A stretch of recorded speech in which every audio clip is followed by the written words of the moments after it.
Rate বাজারের ওপর ছেড়ে দিলেও ডলার মার্কেট স্থিতিশীল আছে, সুতরাং সিদ্ধান্তটা সঠিক সময়ে নেওয়া হয়েছে। তবে মূল্যস্ফীতি কমাতে না পারলে ডলার রেট ধরে রাখা যাবে না বলে জানান বাংলাদেশ ব্যাংক গভর্নর ডক্টর এহসান এইচ মনসুর।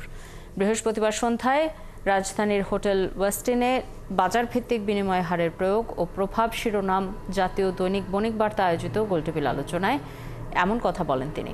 গভর্নর বলেন, জুন শেষে মূল্যস্ফীতি ৮ এবং জুলাইতে সেটি হয়তো ৭% নেমে আসতে পারে।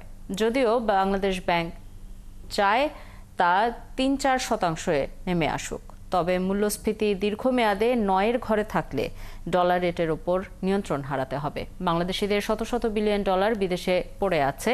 আমার সম্পদ বাংলাদেশে নিরাপদ কিনা এটা নিশ্চিত করতে না পারলে টাকার পাচার হবে বলেও জানান এহসান এইচ মনসুর।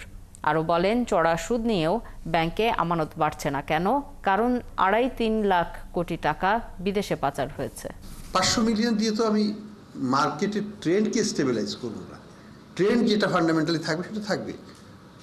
আমার ইনফ্লেশন যদি ডিফারেন্সিয়াল হয়, আমার ইনফ্লেশন যদি আজকে ৯.৫ আটকে থাকে আগামী ১ বছর ২ বছর, তাহলে তো আমি এক্সচেঞ্জ রেট ধরে রাখতে পারবো না।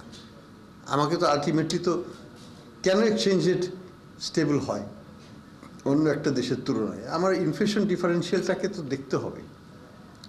আমার ইনফ্লেশন হবে ৯%, আরেকজনের হবে ১% বা ২%, চায়নাতে ০%।